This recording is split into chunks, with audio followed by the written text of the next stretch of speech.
Muita gente está perguntando isso, então vamos explicar por que eu não apoio o Arthur Duval e a candidatura dele à Prefeitura de São Paulo. E tem quase nada a ver com ele.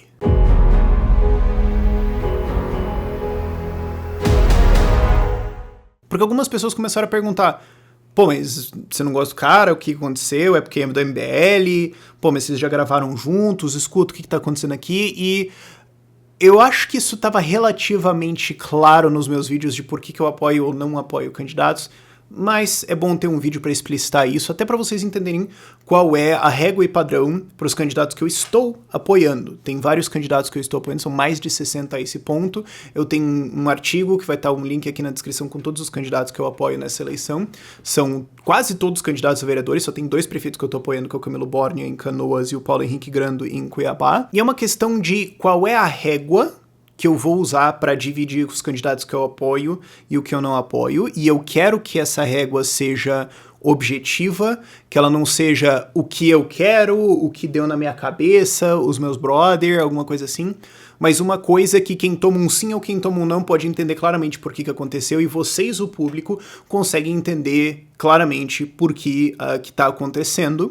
E também tem a ver com qual é a minha estratégia e aonde que eu quero colocar o meu tempo, esforço e energia, porque eles são finitos. Aonde que eu vou colocar os meus recursos, certo? Isso é uma coisa que não é uma consideração para quase todo mundo, mas eu estando dirigindo uma organização como Ideias Radicais e todas as coisas que a gente faz, é uma consideração que eu tenho que ter, e também tem um problema de objetividade aí, de eu querer ter uma coisa objetiva nisso. Então, no primeiro motivo, qual é a régua? Qual é o corte? Eu gosto de ter essas coisas claras para todo mundo e ter coisas objetivas, porque isso permite que você tome decisões sem, para começo de conversa, magoar as pessoas, mas decisões que conseguem ser compreendidas e que todo mundo consegue ver o que está acontecendo lá, elas não são arbitrárias. Se você é um pai, você consegue entender isso. Eu não sou pai, mas inclusive recentemente eu lancei alguns desenhos, algumas coisas assim, a galera achou que eu tô grávido e não, mas tem um negócio vindo aí, 2 de novembro, vocês vão saber o que é. Mas assim, você como pai, você tem 2 filhos. A regra tem que ser o mesmo pros 2. Esse aqui fez cagada, vai acontecer alguma coisa, vai ficar sem alguma coisa, vai ter que fazer alguma coisa pra compensar e tudo mais. Mas se o outro fizer alguma coisa, fizer a mesma cagada, tem que ter a mesma consequência, porque senão o que se ferra vai perguntar, pô, por que quando eu faço isso eu me ferro e ele não? Então, a gente consegue concordar que isso não é uma boa ideia para você criar uma criança, certo? Ou, por exemplo, com funcionários. Você quer ter um acordo claro de o que é esperado e por que ele vai ser demitido, porque quando alguém for demitido, ele vai ficar, porque, pô, o outro fez isso, aqui não se fudeu, e eu tô demitido. Pô, entendeu? Isso não é... Primeiro que você pode tomar um puta no processo por isso, mas mesmo que não fosse o caso, a moral dentro da empresa. Como que você se explica para as outras pessoas dentro da sua empresa de por que alguém se ferrou, alguém não se ferrou, por que alguém foi demitido, por que alguém foi contratado. É importante ter isso claramente, é uma coisa que eu acredito muito. Então, eu tenho critérios na hora de escolher os meus candidatos que são bem objetivos. E primeiro, isso aqui é o que reprova 2/3 dos candidatos. O outro terço é risco eleitoral, eu já entro nisso. Mas 2/3 dos candidatos caem com... mas você não defende realmente liberdade. E note, o que eu tô falando aqui não é, o cara tem que ter lido literalmente tudo do Rothbard e do Hoppe e eu tenho que perguntar uma página qualquer do livro do Walter Block e o cara tem que me falar o argumento. Não é isso que eu tô dizendo. O que eu tô dizendo é, a pessoa defende liberdade, defende que o indivíduo pode fazer o que ele quiser e arcar com as responsabilidades dos erros dele, ou não, certo? E isso aí pode ser... Você pode ter uma pessoa que leu nenhum livro do Mises, nem nada, mas entende isso. Que fala, cara, eu acho que todo mundo faz o que quiser, desde que não atrapalhe a vida do outro. É isso.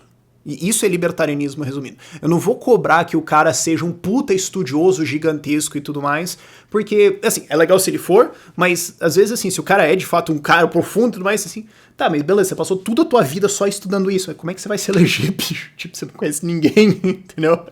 Tem um trade-off aí também em algum ponto, vamos concordar, certo? Mas então notem que eu tô falando não é, assim, o refino acadêmico, mas sim as ideias no coração da pessoa. E esse não é o Arthur. Simplesmente. Esse é o ponto que tem a ver, que eu falei lá no vídeo no começo do vídeo, né? Tem quase nada a ver com ele. Esse é o ponto. Ele rejeita libertarianismo, ele já fez várias críticas, tem várias coisas que ele defende que não. Não. E aí, quarta. Só que notem que não é sobre ele, ok? Não é a pessoa dele, ou porque é isso, ou porque tá no MBL. Não, cara, essa ideia não bateu, velho. Simples. Então, se eu tenho esse corte, eu posso dizer pra qualquer candidato, não, essa ideia não bateu, por quê? Porque você defende isso e isso. Então não dá. Simples. Então não é porque eu não gostei, não é porque não fui com a tua cara, não é porque... Cara, é um critério objetivo. Mas tem propostas dele que são de liberdade. Tem algumas coisas lá, tá bom, né? Não tem... Mas tem essas aqui e tudo mais. Pô, e aí? E, pô, tem o Hélio Beltrão lá como secretário. Gente, vocês percebem que isso é o Bolsonaro 2018 tudo de novo? Eu não tô dizendo que o Arthur é o Bolsonaro, mas... Não, porque o Bolsonaro tem o Paulo Guedes, ele quer privatizar, tem um monte de coisa que tá, ele não é a favor de, tipo, coisas como a liberação das drogas e tudo mais, e ele defende que tem que ter alguma intervenção estatal, e vocês lembram da parada do Nióbio também, tá? Tem protecionismo contra banana, os negócios, sabe? Não, você esquece, mas foca nas privatizações. Não, porque... No fundo do coração dele, ele defende a responsabilidade individual e a liberdade do indivíduo, sim ou não? Não. Então não. Enfim. É a mesma conversa. É a mesma coisa que eu tive que falar vários vídeos de novo em 2018.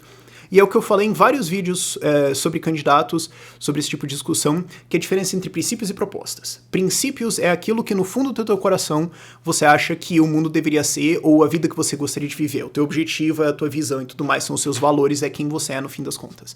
Propostas e o que eu vou, como é que a gente vai fazer para chegar lá, o que eu vou fazer, como é que a gente resolve as coisas.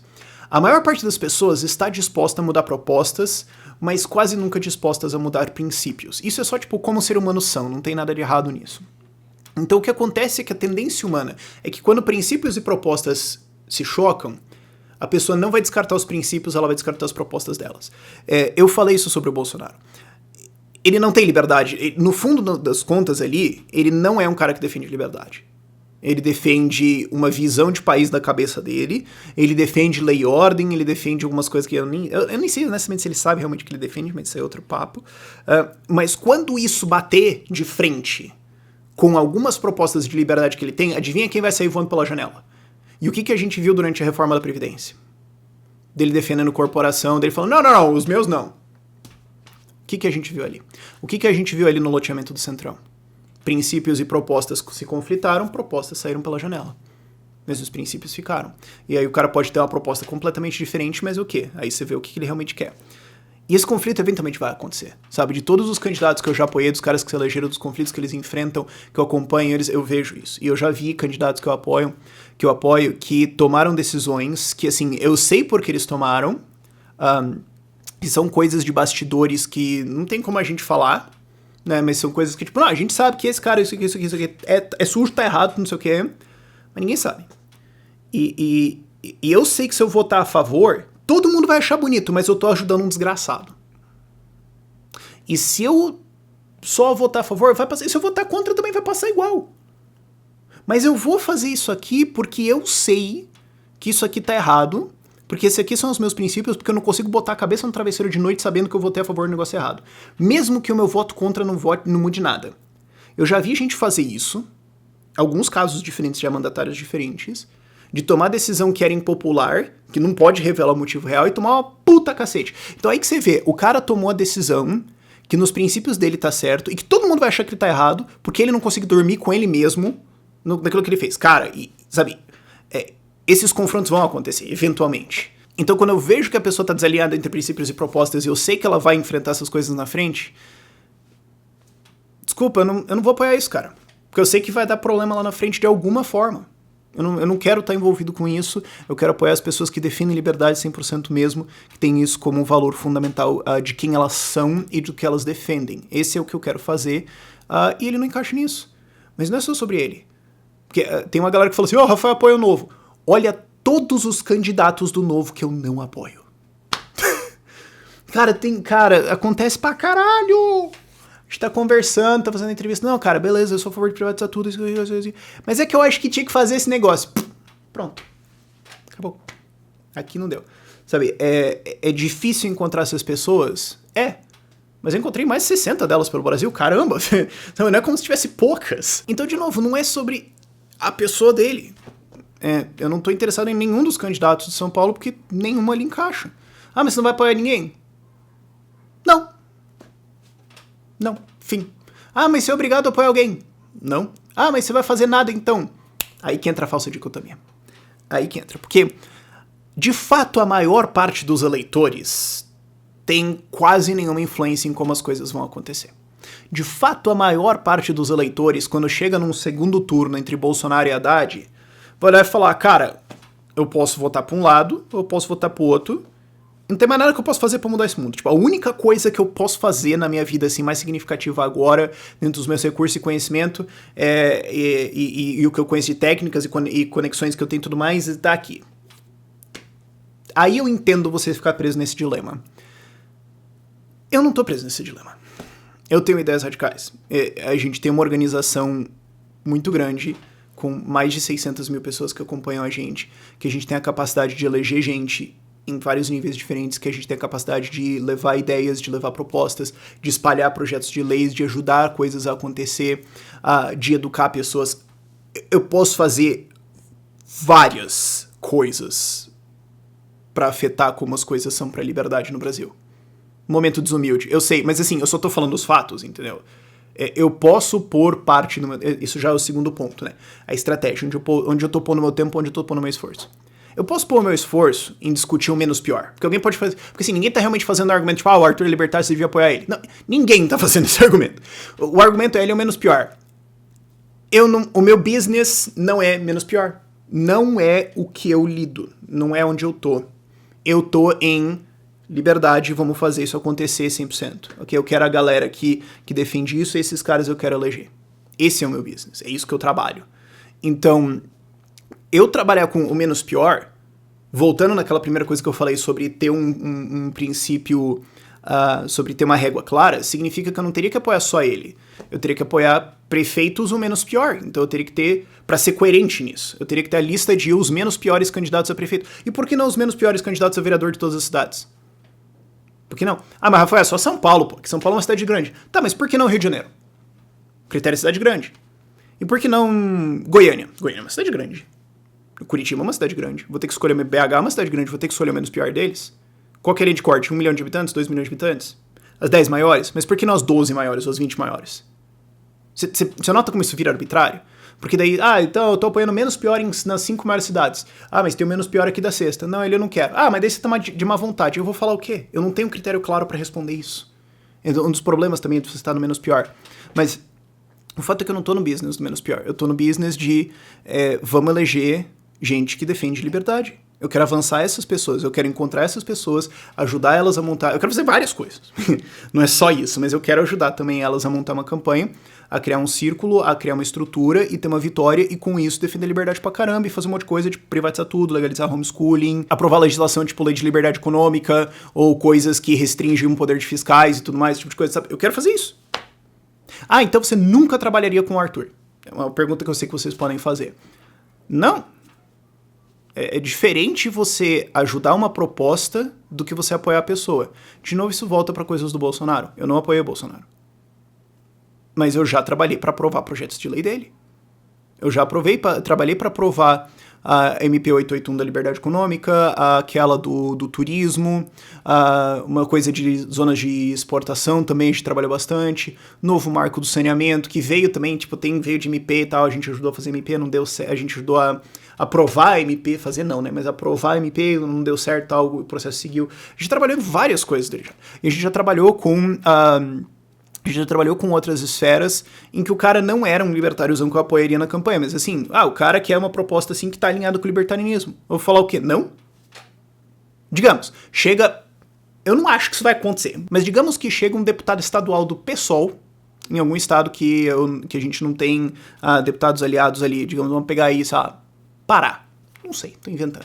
O cara chega lá e fala, eu quero legalizar homeschooling aqui no Pará. Eu não sei por que ele ia querer isso, mas digamos que ele quer. Eu vou falar assim, não vou te ajudar. Mas, cara, eu quero legalizar o homeschooling em você também. Tá bom, a proposta tá certa.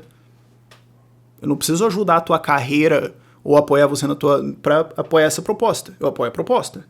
Você quer fazer isso? Beleza. Então, no caso do Arthur vencer a eleição lá, se ele quiser fazer coisa, eu ajudo a explicar, eu ajudo a divulgar. Tudo bem? São propostas que vão avançar a liberdade. Agora, eu vou ajudar a colocar no poder uma pessoa que as ideias não estão alinhadas? Não.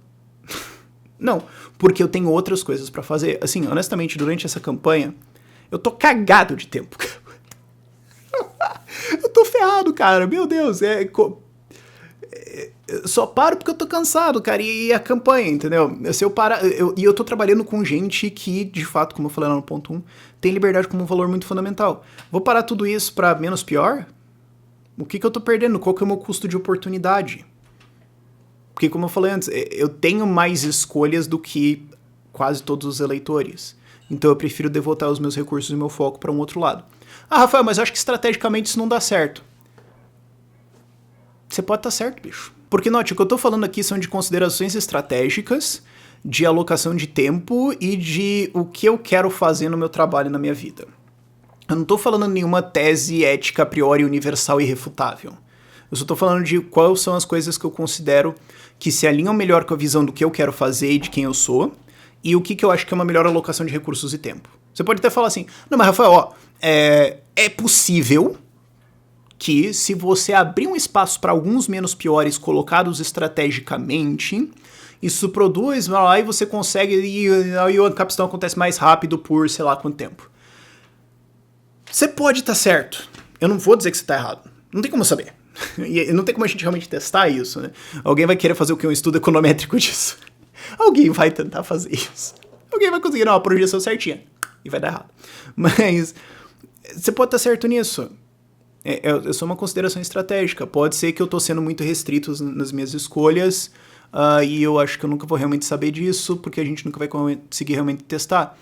Então isso volta pra quem eu sou, quais são os meus valores e o que eu quero fazer. Eu acho que todo mundo na frente de uma organização, seja uma empresa, um instituto, ou uma família, um pai de família, ou, sei lá, em algum ponto, quando tem pessoas que dependem das suas decisões, em algum ponto isso vai passar pelo seu filtro, onde você tem que sentar e falar, esse é o cara que eu quero ser? Eu já tive que tomar uma decisão de demitir ou não uma pessoa, que no fim das contas virou, eu quero ser o cara que faz uma demissão por causa disso? Não. Ok, então é sobre valores, é sobre quem eu sou. Então, tipo, você pode discordar disso, você pode preferir apoiar os menos piores. O Hélio Beltrão é um exemplo disso, né? Ele é um cara de uma tenda muito maior do que eu. A gente brinca, né? Ele é um cara tenda grande, em política isso significa, né, você abarcar várias pessoas. O PMDB é o maior exemplo possível de tenda grande. Ah, você acredita em democracia? Acho que se... Tá bom, tá dentro. Qualificou já, esse é o... Ou assim, se o cara falar, não sei, eu tô pensando, também tá pra dentro, isso é uma tenda gigantesca, assim. O Hélio é um cara tenda grande na liberdade, ele apoia pessoas de um escopo maior, é quem ele é, quem é a estratégia dele, e tudo bem. E a gente brinca quando a gente conversa, né, que ele é uma tenda grande, eu sou o guarda-chuvinha, né, ó, essa galera aqui é o que eu quero. E tudo bem, são valores diferentes, são pessoas diferentes, são escolhas diferentes. Se você discorda, eu respeito isso, porque no fim das contas não volta pra eu estou objetivamente certo e você é objetivamente errado, é só o que eu quero fazer, o que você quer fazer. Mas essas são as escolhas de o que eu quero fazer dentro dessa atuação, como que é a minha estratégia e o que eu quero trabalhar. Eu espero que isso tenha ficado claro para as pessoas. E mesmo para quem discorda e fala, eu acho que você devia apoiar o cara, tudo bem. Mas o meu objetivo nesse vídeo para essa pessoa, nesse caso, seria... Mas você no mínimo respeita por que eu tomei essa decisão e por que eu tô fazendo essas coisas? Se sim, objetivo cumprido. Era só isso que eu queria explicar. Por esse vídeo é isso. Tchau, tchau.